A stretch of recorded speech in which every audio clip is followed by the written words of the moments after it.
ஒரு மனுஷனோட வாழ்க்கை ஒரு முரட்டுத்தனமான கிளர்ச்சியாளரா இருந்து ஒரு அமைதியான தேடலாளரா எப்படி மாற முடியும்? வாங்க ஸ்ரீ பகவத்தோட சுயசரிதையிலிருந்து வர இந்த நம்ப முடியாத டிரான்ஸ்ஃபார்மேஷன் கதையை நாம கொஞ்சம் விரிவா பார்க்கலாம். பாருங்க, ஏன் கோல் படிக்கிறது இல்ல, டீச்சர்ஸ மிரட்டுறது தான். இந்த ஒரு வரியே போதும் நம்ம ஹீரோவோட ஆரம்பம் எப்படி இருந்துச்சுன்னு புரிஞ்சுக்க. படிப்புலாம் ரெண்டாம் பட்சம் தான், அதிகாரத்தை எதிர்க்கணும், அதுதான் முக்கியம். ஆனா இப்படிப்பட்ட ஒருத்தர் எப்படி மாறினாரு, அதுதான் இங்க கேள்வி. அவரோட ஸ்கூல் லைஃப் அது ஒரு போர்க்களம் மாதிரி தான் இருந்திருக்கு. ஆனா யாருக்கு எதிரா இந்த போர்? சிஸ்டத்துக்கு எதிரா, இல்ல அவரோட அடங்காத குணம்தான் அவருக்கு எதிரியா இருந்திருக்கு? சொல்லப்போனா படிக்கிறத விட பிரச்சனை பண்றது தான் அவரோட அடையாளமாவே இருந்திருக்கு. இது சும்மா பசங்க பண்ற சேட்டைன்னு நினைச்சிடாதீங்க. இது ஒரு பிளான் பண்ணி உருவாக்குன ஒரு இமேஜ். 15 வயசுல சிகரெட் பிடிக்கிறது, மிரட்டுற மாதிரி பெரிய மீசை வச்சுக்கிறது, டீச்சர்ஸை கிண்டல் பண்றது, சஸ்பெண்ட் ஆகுறது, படிக்கிறத விட ஹீரோயிசம் பண்றதுல தான் அவருக்கு ஒரு கிக்கு. இது எல்லாமே நான் யாருக்கும் அடங்க மாட்டேன்னு சொல்றதுக்கு தான். ஆனா இந்த கெத்து, இந்த முரட்டுத்தனம் இது எவ்வளோ நாளைக்கு நிற்கும்? இந்த முகமூடி சீக்கிரமே நிஜத்தோட மோத போகுது. அந்த மோதுதல் தான் ஒரு பெரிய திருப்பு முனைக்கு காரணமா அமைய போகுது. எல்லாமே மாறப்போகுது. 12 ஜஸ்ட் 12 இது வெறும் நம்பர் இல்ல, அவரோட காலேஜ் எக்ஸாம்ல அவர் வாங்கின மார்க். யோசிச்சு பாருங்க, அவரோட அந்த ஹீரோயிசம் எல்லாம் அவர் எங்க கொண்டு வந்து நிறுத்தி இருக்குன்னு காட்டுறதுக்கு இந்த ஒரு நம்பரே போதும். அவர் வாழ்க்கையில முதல் தடவையா தோத்து போறார். அவரோட கெத்து, திமிரு எல்லாமே இந்த தோல்விக்கு முன்னாடி ஒண்ணுமே இல்லாம போயிடுச்சு. படிப்பை பாதியில நிறுத்திட்டு அடுத்து என்ன பண்றதுன்னு தெரியாம ஒரு சூனியத்துல நிக்கிறாரு. இந்த சரிவுல இருந்து எழுந்து வர்றது ஒன்னும் ஒரே நாள்ல நடக்கல. அது ஒரு பெரிய ப்ராசஸ். முதல்ல பியூசி எக்ஸாம்ல ஃபெயில் ஆகுறாரு. அப்புறம் நல்லா படிச்சு பெரிய ஆளான ஒரு பழைய கிளாஸ்மேட்டை பார்க்கும்போது ஒரு பெரிய அவமானம். அப்போதான் ஒரு வைராக்கியம் வருது, இல்ல நாமளும் படிக்கணும்னு. கஷ்டப்பட்டு சயின்ஸ்ல பாஸ் பண்ணா இங்கிலீஷ்ல ஃபெயில். ஆனா இந்த தடவை அவர் உடஞ்சு போகல, புது சிலபஸ்ல மறுபடியும் முயற்சி பண்ணலான்னு முடிவு பண்றாரு. இந்த தொடர் தோல்விகளும் விடாமுயற்சியும் தான் உண்மையான மாற்றத்துக்கான விதையை போட்டது. பாருங்க, வாழ்க்கைய மாத்திர விஷயங்கள் ரொம்ப பிரம்மாண்டமாலாம் வராது. சில சமயம் ரொம்ப சாதாரணமா நம்ம எதிர்பார்க்காத இடத்துல இருந்து வரும்.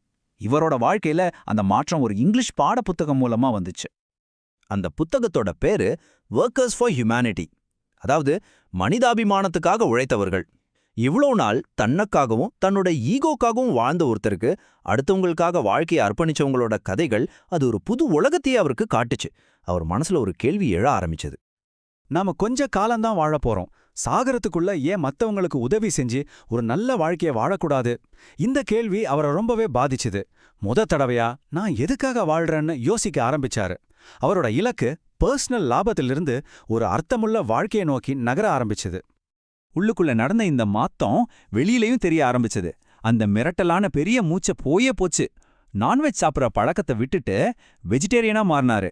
இது சும்மா பழக்கத்தை மாத்துறதில்ல, தன்னோட பழைய முரட்டுத்தனமான அடையாளத்தை தூக்கி எரியறதுக்கான ஒரு சிம்பலா தான் இதெல்லாம் நடந்துச்சு. ஓகே, இப்போ ஒரு புது நோக்கம் கிடைச்சிருச்சு. ஆனா ஒரு கோல் மட்டும் இருந்தா போதுமா? அதை அடையறதுக்கான கேரக்டர் வேணும் இல்லையா?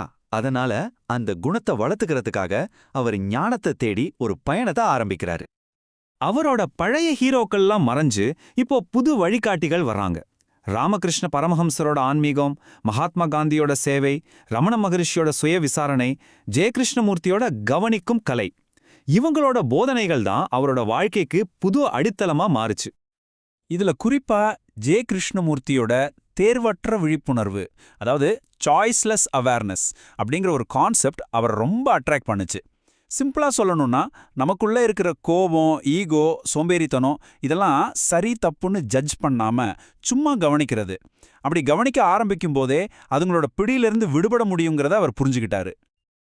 அவரோட லட்சியமே இல்லாத அந்த நாட்கள்லாம் முடிவுக்கு வந்துச்சு.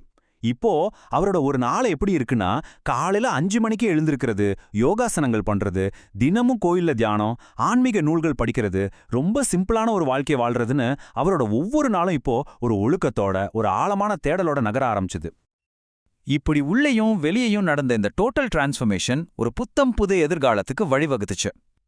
இந்த மாற்றத்தோட ரிசல்ட்டு சும்மா சொல்லக்கூடாது, ஆச்சரியப்படுத்துற மாதிரி இருந்துச்சு. ஒரு காலத்துல பிட் அடிச்சு ஃபெயில் ஆன அதே மாணவன் இப்போ டிஸ்டிங்ஷன்ல டிகிரி வாங்கி அவார்ட்ஸ் வாங்குற அளவுக்கு வளர்ந்து நின்னான். அவரோட மாற்றம் எந்த அளவுக்கு ஆழமா இருந்துச்சுன்னா, அவரோட ஒரு ப்ரொஃபஸரே சொல்லியிருக்காரு, காந்தி மட்டும் இன்னைக்கு உயிரோட இருந்தா இந்த மாணவனை நானே அவர்கிட்ட கூட்டிட்டு போயிருப்பேன்ல. யோசிச்சு பாருங்க, அவரோட பழைய ரெப்யூட்டேஷனுக்கு இது எவ்வளோ பெரிய அங்கீகாரம். ஆக தோல்வி, அவமானம், தேடல்னு இந்த எல்லா அனுபவங்களையும் ஒண்ணா சேர்த்து தனக்கான பாதைய அவர் தெளிவா கண்டுபிடிச்சாரு. அதுதான் ஆன்மீக கொள்கைகளை அடிப்படையா வச்ச ஒரு சேவை வாழ்க்கை.